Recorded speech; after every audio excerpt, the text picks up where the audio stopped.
Welcome to another edition of Leap Forward with Riesterer Schnell. I'm your host, Beau Dvorachek, and today we have Michael DeJong from DeJong Farms with us, and Trevor Balthazor from our Strategic Solutions team. Welcome, guys. Michael, why don't you tell us a little bit about your farming operation? So, Michael DeJong here out of Edgar, Wisconsin. We are primarily a row crop producer, and we run about 2,000 acres here in the central part of the state. Deal with a lot of different conditions here. Obviously a little bit south, we get into a little sandier ground. Where we get up here around the Edgar area, we get a little heavier ground. So we get to play with a little bit of different challenges throughout the year. Sure. Trevor, what do you do for Riesterer Schnell? Digital specialist here with Riesterer Schnell, so working on all the technology, helping customers get the most out of their John Deere purchases. Excellent. So today we're going to be talking about autonomy, right? And a few months ago when we came to you, Michael, with the idea of possibly having an autonomous tractor on your farm, you were pretty excited. I view you as a progressive business person and thinking forward. What was your thoughts when we originally talked to you about this? How it could affect your farm? Well, through the partnership with Riesterer Schnell, we've talked about autonomy coming for actually quite some time. Right. I think it was 2024, early 2024, when John Deere started with the autonomous ready and their tractors. Correct. And we knew that there could be a potential. Didn't know that the potential might be as soon as what it was. Sure. But it was a potential. So, to your point, yes, very progressive in the thinking of where is agricultural going. We know that technology is not going away. Right. Why you have a technology specialist, right? And that's a scary thing to a lot of people. Technology's always been scary from, some people that buy a cell phone and find that scary. Right. But in agriculture and with what John Deere's doing specifically, and, other producers are also looking forward into what that means. But how are we going to be efficient? How are we going to have that competitive edge? How are we going to produce a better sustainable crop? That's why I'm so excited about autonomy. And when Riesterer said, hey, we're looking at having an option of we can get one unit, are you interested? Absolutely. I mean, and I was excited for that because it is what the future is becoming. It is coming to us, whether we like it or not. We can't stop it. The train's rolling. Right. And so we might as well embrace it. Sure. Trevor, what do you think about autonomy and how it could affect our customers and Riesterer Schnell in general? Yeah, I think there's a lot of views out there. I think right now autonomy, people are skeptical of it, but I kind of view it as the auto track. Back in the day, everybody said, I'm not going to use auto track. Hear it from a lot of older guys, right? I'm not running that tractor unless it has auto, or I can drive it myself. Right. They get auto steer, and then we have an issue on the farm of there's not enough tractors that can auto steer themselves. Correct. Yep. So I think it's one of that. It's change, it's technology, so it's scary, but I think eventually we'll see it widespread. Very cool. Yep. Michael, you had an interesting stat on how we're going to feed the world. Expand on your thoughts on that. Well, I think that there's several different thoughts on that. One is we have a growing population. Yep. That's not a shocker to anybody. Within 10 years, just the U.S. population alone is expected to grow by another 7 million people. Well, if everybody eats on about 2,000 pounds a year, which is the stat, Correct. we have 7 million tons more of produce or production that has to be created from even less soil. Not only do we have to produce for them, but they have to have a place to live and stay. Correct. And we have to do it safely. Because the biggest complaint is, right, as farmers, we're criticized by what we're growing. Is it a triple stack? Is it genetically modified? What are we spraying it with? How, the pesticides, everything that goes into it, we're under a microscope. Right. And not one farmer that I know wants to do it unsafe. Right. We want to provide a safe crop. We want to grow a healthy crop. We want to provide the best product we can for the consumer. But you can't do that in old ways if we have to produce more with less. And that's exactly what's being asked of us. How do we produce more with less for less? Because the consumer doesn't want to pay more. Right. We've seen a population change with the millennial generation now as our main purchasers in society, which has been a good thing. But the concept has also changed to healthier, more sustainable, organic, and get it on the go. Mm-hmm. Right. And that More is fast. That is the biggest thing that's changed that we've seen, even from who's purchasing today versus the baby boomer generation. That was their logic in theory was, we live on 50% of our paycheck, we put 50% in the bank account. Great logic, great theory. But that's not what the culture we have today in who's purchasing food products. So the challenge is only getting tougher. Right. And I can promise you that, everybody I know says we're up for the challenge, but technology is going to be the only way we can meet that challenge. And I don't care if that's technology through chemistry and biology and equipment. Technology is that answer. Right. So, on your farm, I feel you got good qualified help. Is that becoming a concern worldwide on the labor that we need to help provide all this food? Well, now you just hit a hot topic, Exactly. on the national platform and the everything platform. Of course. I mean, there is skilled labor, but we're going to be tipping the point of technology also takes another level of understanding. Do I also believe, though, that generationally that's being brought up into it? Because, we're all raised with more technology. My kids are raised with more technology than I had, and their kids are going to be raised with more than they had. Sure. So I think you see a natural progression with that, no different than, obviously, we hire kids out of high school. They're way more savvy on teaching them how to set up boundaries and plan the work plan and send it to the tractor. They're way more efficient at that than I am. So, but with your question there, Beau, of what does that look like? It's tough. I mean, it is tough, and you got to find the work ethic. Everybody, I think, that's going to listen to this is going to say, "Well, there you go." You got to find one. First of all, you got to get somebody to get out of bed. Right. Once we do that, we feel like we can train the rest. But to that end, what does that look like for us? Are we truly looking at, especially with the autonomy conversation, are we truly looking at someone to replace a person? Not necessarily. That's not really the goal here, and that's not the goal in my mind as we even took this challenge on. Do I look at it as potentially a half a man? Maybe. Mm-hmm. Right now, I'm just looking for a way that maybe someone can get some sleep at night, or that we can be efficient and sustainable. And when I say sustainable in our own health, our own well-being, safety around the farm. Do we have to stay up for 36 hours a day anymore? Those types of things. So yes, where are we going with labor? Time will tell, but it is an ongoing conversation, I think, in every environment and every business out there. Sure. One of the things that we noticed when we started putting out some social media posts about the autonomy and how neat it is and exciting was, hey, I really like my tractor. I like my tractor cab. I like spending time in the tractor.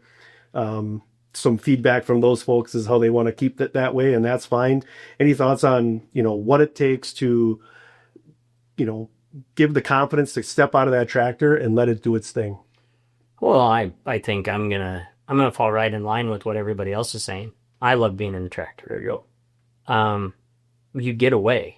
Every time you're out of the tractor, you're fighting something broken. You're having to run to and from. And so when you're in that cab and everything's working great, either in the morning watch the sun come up or whatever that might be, even your kid's sitting next to you and you get that quality time with them. I don't want to miss those moments. I don't like missing that time either. Autonomy is not about that. Sure. If you want to sit in that cab, take it out of autonomy mode and sit in the cab. Yeah, exactly. My thing to it is on a business level is, one, we talked about safety and production. What if you get to the end of your planting season and say, if I'd only had 6 more hours and I would have been done before that thunderstorm hit. And that thunderstorm was the one that tipped your planting season from great to not great. Sure. Because especially in central Wisconsin, For anybody listening to this that lives in central Wisconsin knows, when we get our window of opportunity, we have to go. Because sometimes we may only get 8 days. Sure. Very rarely do you ever have 2 perfect weeks of planting weather. That don't. And so when you go, you have to go. Sure. You can get that 6 hours. You know, if you can say, hey, I'm going to sit in this thing for 15 hours out of the day, and I'm going to put in autonomy mode, and I'm going to go and sleep for 6 hours. Right. Am I concerned about getting out of the cab and leaving it? No. John Deere, #1 focus has been safety. Right? Yep. 99.999, I think is what you said was the safety rating. Yeah. If one LED bulb is out, it stops itself in the back. Right. So when we talk about safety, it's safety of our employees, it's safety of myself. Or how about this? For the first time, you can actually get out of the cab and go see your kid's ball game. Mm-hmm. You can go home for supper instead of eating it, bouncing down the rows, and wearing it on yourself. You know, it's those things. You can run and get seed for the planter. Yep. Or whatever it is that you're trying to do. Again, I really do appreciate, and obviously those comments, you're right. There was a lot of them. Yeah. and I specifically am not looking at it that way. I don't want to get out of the cab, but there's times that we really, if you want to be efficient, if you want to be successful in getting done on time or hitting those windows, sometimes you can't be in the cab then. Right. So it's been interesting as the conversations have come up when we talk about it with some other businessmen and farmers. You can really see they kind of almost start gazing off to see how it's going to affect on their farm. How do you see this progressing as you've got the one unit? Do you see this as multiple units of autonomy in the field, or one person managing several pieces, or how do you feel that how that could go forward? Look at 5 years from now, let's say. How do you feel like the best efficient path is that for a farm like you? Well, a question is still yet to be answered. You know, I speculate a little bit. Having used it this spring, I may see things a little differently than I did before we used it, of some assumptions that I was making, or how it's going to operate, how it, you know, what's it going to do? How much does it like headlands? How much interaction are we actually going to have with it? And obviously, it's still learning, right? The technology is still learning. Where does autonomy go? I think that's a little bit still perceived. John Deere has a plan. How well that plan is going to play out is how well these things learn, how technology truly evolves. It's been ingrained in us in the last, since the beginning of time of equipment being made, bigger, faster. Sure. You know, first we just started bigger, big dual tractors and trips and quads, wider units. Then we went into all high-speed tillage, high-speed planting. I actually think autonomy could make us go the other way. Smaller? I think it's smaller. I really do. Instead of 700 horsepower tractors, we're going back to 250 horsepower tractors. Instead of 40, 50, 60 foot implements, we're going back to 15, 20, 25 foot implements. And you're deploying your resources. Sure. That's how I kind of envision it going. Now, I could be completely wrong. Maybe it's still the best thing is a 700 horse quad track with a 60 foot implement behind it. But now we start talking about affordability, right? We always say the big farmer just gets bigger. I think, though, in my mind, autonomy is the first technology coming out that actually is really meant for the small farmer. For the guy that says, I don't have the money to hire full-time guys. I really need that half man that I mentioned earlier. Yes, it's an investment, because the next argument that could come out of this is, yeah, but I still got to buy a newer tractor that's autonomy ready. I get that. Yeah. I fully understand that, and I appreciate that. But if you're truly talking about what technology has been developed to help the smaller farmer, it's really that. Sure. And you know, we did the See and Spray demo last year. Yep. Loved it. It was fun. I think it's got some work yet, right? I mean, now on Riesterer Schnell, someone might say, "Oh man, he just dogged the See and Spray." I'm not. Have to cut that one out. It's what technologies are truly there that can help. I think autonomy is there. It's got its challenges. It's got some learning. We'll get to that in a minute. What I want to start with here real quick is back to the first day you started, we said we're going to be here in this field, be here at this time. We had it all set up, and you had the phone in your hand, and you hit start. Go. And it went back and forth for several hours. What was going through your mind? The reason why I asked that question is some of the people that we've been talking to about this, typically are a little bit older generation, would say this is as big as the last horse leading the farm with the tractors that we had 60, 70 years ago, right? So how did you feel about that on your farm when you hit start and that tractor operated with nobody in it? Great. The emotion from you. So I guess for me as a businessman, I looked at it and went, okay, it's doing its thing. I'm already on to the next thing. Right. And in fact, I didn't even think about it. Right. Like it was go, but the next 10,000 things that I need to be worrying about, that tractor's going to worry about itself. Right. Because if it's not, it wouldn't be on my farm. Sure. Yeah. I wouldn't. I either trust my partnership with Riesterer Schnell and John Deere, or you don't. Right. And you hit go, Right. and I'm going. I'm going to the next task, the next thing. So, Right. so what's my feelings on it? It's literally that. It's a tool. Yep. And the tool worked, and it worked great. Yep. Let's loop Trevor back in here. When you saw that machine run, knowing what we did to get it set up to that point, any thoughts you had? No, I think it was really valuable when we got that going, right? Like we had to get far enough away. We were damn near to the pickup. Yeah. To where we might as well get in and go, right? And we started up and it's like, okay, that's it. Yep. All right, sounds good. It's going. But I think seeing how it worked, seeing how it went up and down the field multiple hours without stopping, that really gave us the confidence and, knowing that it's going to work, and then, getting into that, some of those obstacles to see that it truly does stop. Right. So we have that confidence that it is safe enough. It is 100% going to stop for obstacles. There's virtually zero possibility of it getting outside of the boundary with how safe it is with the cameras. Correct. You almost got to run away from it to start it, right? Right. Like You have to be far enough away, correct? watch your phone and then, So let's get into some of the specifics while we're talking about that. So once it's running, there's availability to leave or stay and watch, as we were excited that first couple of times to stay and watch it, or you can take off and do other things.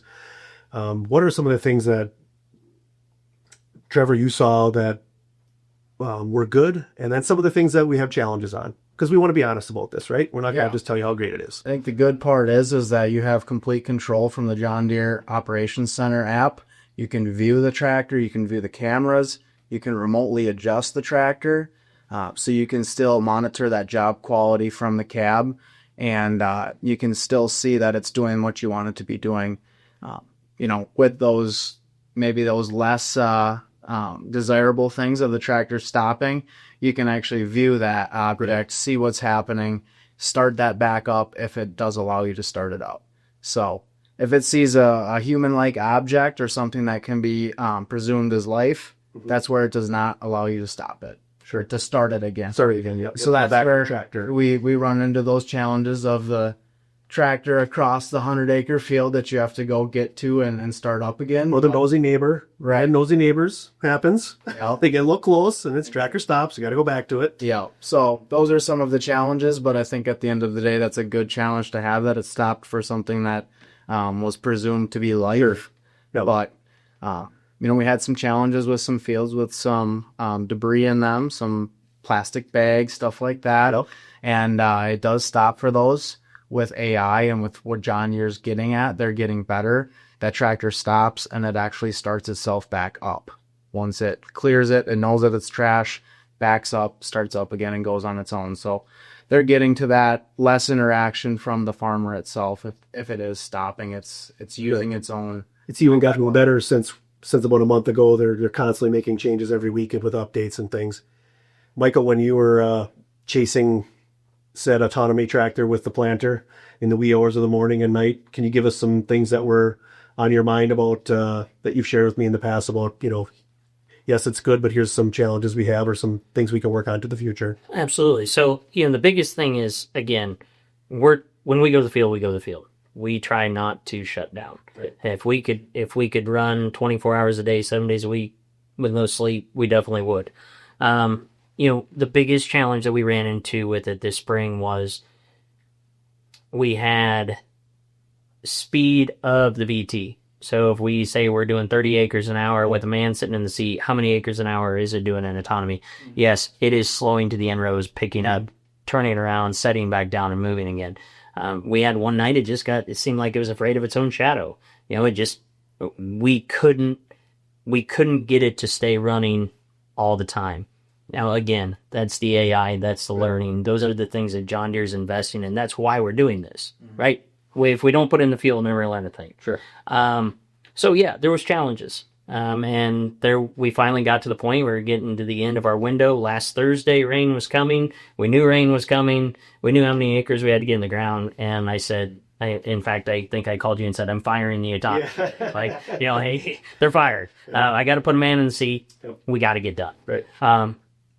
But that's not every day. That's not going to be every day. Deere's going to continue to work on that. It's going to take farmers investing with Deere. And when I say investing our time, our energy to say we are willing to go out there. We are willing to struggle through this. And DeJong Farms is. I mean, that was our commitment that we made to Riesterer Schnell when we did this. Hey, we're going to sign up for it. And we know it's going to come with a challenge. We know there's going to be times of frustration. Could we have been done planting 2-3 days sooner this year? Possibly. But that's not the goal. Right. The goal this year was how much can we learn from it? And, as far as me, autonomy's here to stay. This thing's not leaving my farm.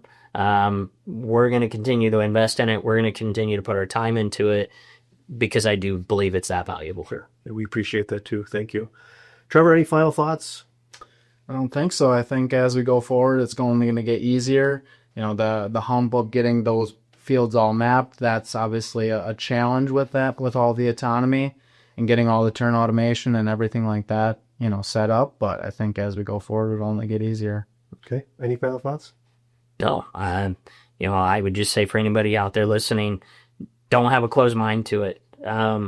It's easy to say no. It's easy to say that, no, I don't have to worry about that. Maybe. But, really the biggest thing is that what are we doing every day, again, to be more sustainable, to be more efficient, and it's through technology, and we have to embrace it. So good. Well, Michael, thank you very much. DeJong Farms, Trevor from Riesterer Schnell. We're your John Deere dealer coming through for you, Riesterer and Schnell.